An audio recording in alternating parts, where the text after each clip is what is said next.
What do you think, Zach, is the most realistic outcome? I still think staying in Dallas is the most realistic outcome just because they lived through the Jalen Brunson departure already and they traded real stuff to get Kyrie Irving. But look, once a player gets unrestricted free agency, you never know. And there is a team in Houston sitting there with cap space. But Dallas, Kyrie's got some leverage over Dallas. They cannot live through another big talent walking out the door for nothing. What has been the move thus far, Richard, that has made you go, oh, snap? There hasn't been any really oh snap moments. I think it's still to come. I do like Taurean Prince to the Lakers, mainly because they needed wing depth. And look, he's a 3-and-D guy. They needed more of that. I did that. I do like Bruce Brown. Get your money, big fella. You won your championship. Get your money. And Kuzma, right? A lot of guys going right back. Burke, what's that move for you?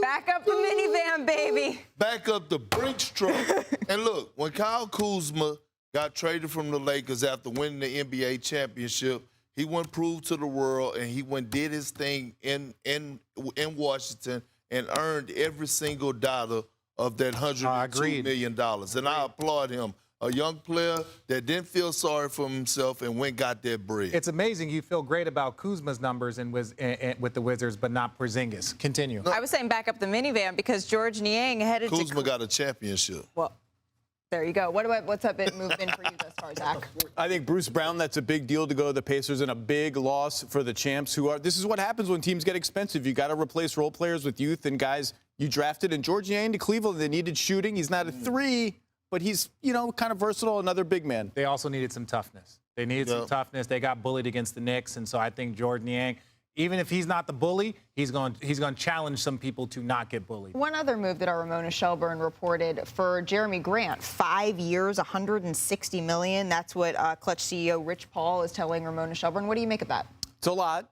It's a lot of years. It's all the years and a lot of money. But we got to start remembering the cap is going up almost 10% every year, probably for the next few years at least. $30 million in 5 years is not going to be the same as $30 million today in terms of percentage of the cap. But look, Jeremy Grant's 29.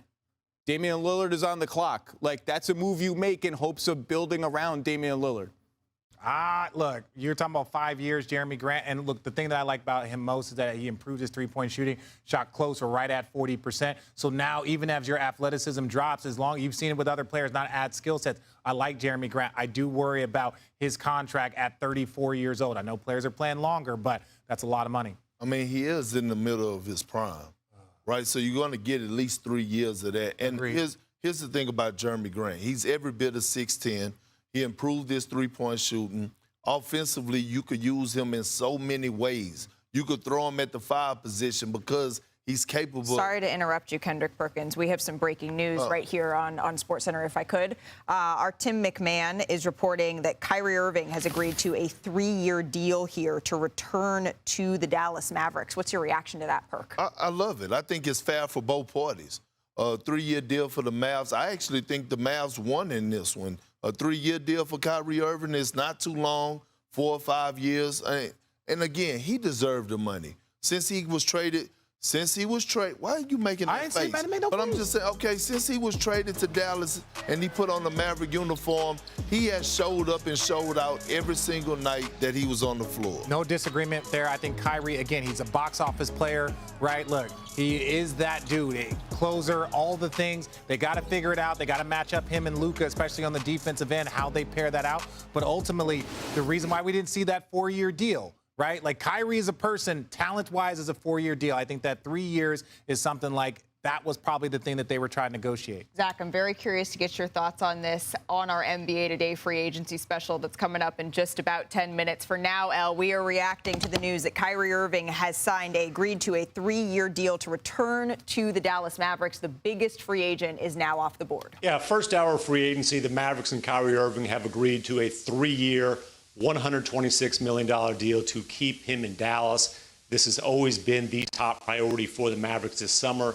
They're able to accomplish it early. They're also able to accomplish it at a number that reflects his superstar status, but is south of the max. That's especially important because it preserves the full $12.4 million mid-level for the Mavericks as they continue to try to build a supporting cast around Kyrie Irving and Luka Doncic. And by the way, I'm told that Luka Doncic was has been in touch with Kyrie recently, made it clear, hey, we need you back. And that 3 years, that matches up with the 3 years remaining on Luka Doncic's contract before the season. That would be his player option. Very good point, Tim McMahon. Thank you so very much. Please do not go too far. We are going to be checking in with you as our show continues. Woj, what more can you tell us? You said that initially that we're going to see a couple of the teams, big free agents, re-sign with teams. We've seen that a little bit here. What have been the dominoes that you've been keeping an eye on?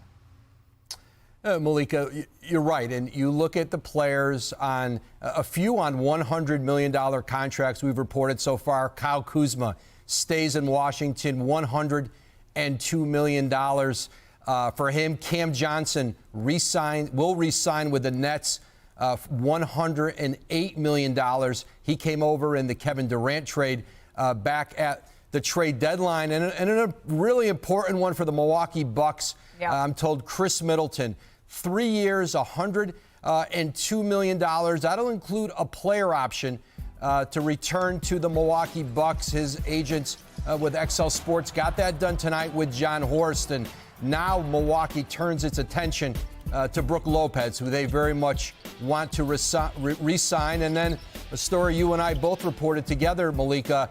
Bruce Brown leaves the NBA champion Denver Nuggets to go to the Indiana Pacers. 2 years, $45 million, tremendous payday for Bruce Brown, a reward for the immense role he played with that Nuggets team this season, the #1 bench scorer in the league in the playoffs. Woj, thank you so very much. There's certainly been a couple of moves thus far that have made me go, oh, my goodness, really? That's what's going on? Thank you so much for spending some time with us here on NBA Today.